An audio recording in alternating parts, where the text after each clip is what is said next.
A very, very difficult story today, especially for our next guest when she talks about it. We're going back to 2005, when 18-year-old Anthony Walker was murdered in a racially motivated attack in Liverpool. Now, nearly 15 years on, the life that Anthony may have led is being told on a drama that you will see on the BBC tonight at 8:30. Now, very shortly, we're going to be talking to Anthony's mum, G, who's lent her voice and her whole experience to the programme. And we're going to be talking to Toheeb Jimoh, who's the lead actor who will play Anthony in that. But first of all, here's a look at tonight's episode. This is so sad to talk about this, but to help us, we've got G Walker, who's Anthony's mum, and then Toheeb Jimoh, who will actually play Anthony in this one-off drama. G, I know it was 15 years ago, but you've got to live with this every day. And from Ruth and I, condolences to you, because we know what we're going to talk about now is hard and raw and will always be for you. So first of all, could we say that to you? Right, thank you. Second thing is, could you, for people who may not know the story, could you tell us what happened that awful night when Anthony was murdered? What was going on? And in brief, they were walking to the bus stop to catch a bus, and they started to get racially abused from across the road, the bus stop opposite. And then, being Anthony, always caring and protective, he said, let's walk away, let's go to the next bus stop. And they started walking, and then they drove ahead and waited for them, and they took him out. Brutally and awfully. And I know you've had, great consultation about how this programme will portray Anthony, how he was murdered, the life that he didn't have. But you think even that, and this gets us into the whole question of racial abuse, that they're going to sanitise how he actually died? Could you repeat that, please, Eamonn? Yeah, I mean, how he died was very brutal, but you feel in the drama that they can't convey that brutality. It's so tragic and awful. I hope so. Well, the drama was intentional, very conventional. It'll be presented in a very conventional way. Rather than focus on how he died, it will be focusing on how he might have lived. And of course, it will be heavily compromised, because you can't depict someone's life in an hour and a half. We should say that the people accused of his murder, Michael Barton and Paul Taylor, received what were termed as life sentences of 18 years and 16 years. Have they been released, or they must be due for release very, very shortly? No, the youngest was 16 and the older was 24. And the youngest is due for parole. Maybe not release, but parole. I'm not sure how it works, but he's up for parole in the next couple of months, I suppose. Eamonn said, G, that the programme tonight will look at Anthony's life as you imagine it might have been. Tell us about Anthony. He was 18 years old. What was he like? What were his aspirations and dreams for his life? I've often said Anthony was just the epitome of goodness, every mother's dream. I prayed to God when I was carrying him to have a healthy, sensitive, wise young man, loving and caring. And I got all those and more, because I know I'm repeating myself, but he was wise beyond his years. The son every mother would have wanted. What about the actor who has been tasked with playing your son, Toheeb, who's listening to you now? What about his portrayal of the son you had and then the son you didn't have after that? Well, Toheeb is he captured Anthony's character so well, because Anthony he can be humorous and also serious. the best dancer. And when I met Toheeb, I thought, you are the one. And we hugged he reached out to me as Anthony would, because we were a huggy family. So once I got that hug, I know the deal was sealed, was Toheeb.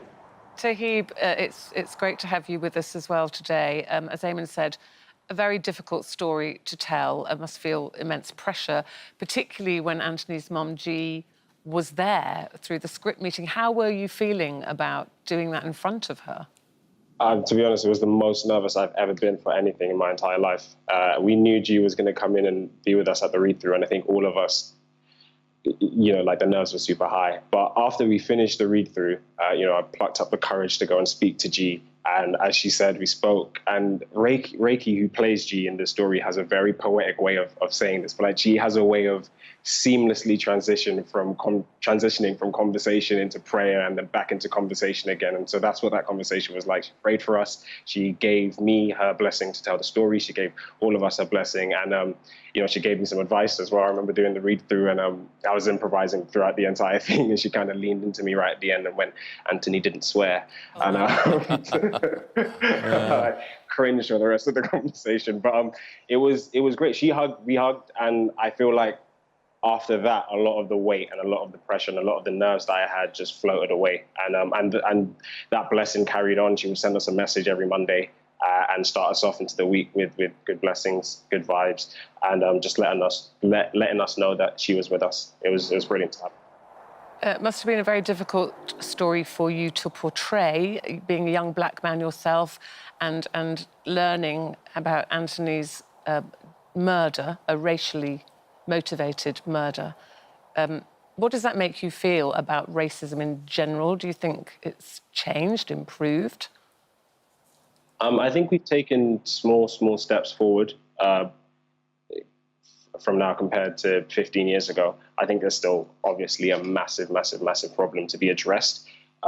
It's a problem that's so closely, it's so deeply rooted in the fabric of our society, and it's not something that's going to change without people in positions of power actively looking at it and actively seeking to affect those changes.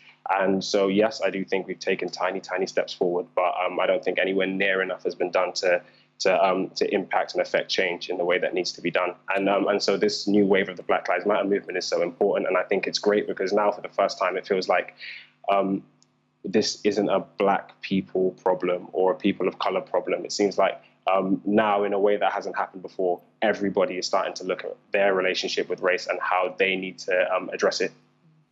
Toheeb, what do you think? I mean, a massive responsibility placed on your shoulders, the writer's shoulders, Jimmy McGovern, and, the whole production in general.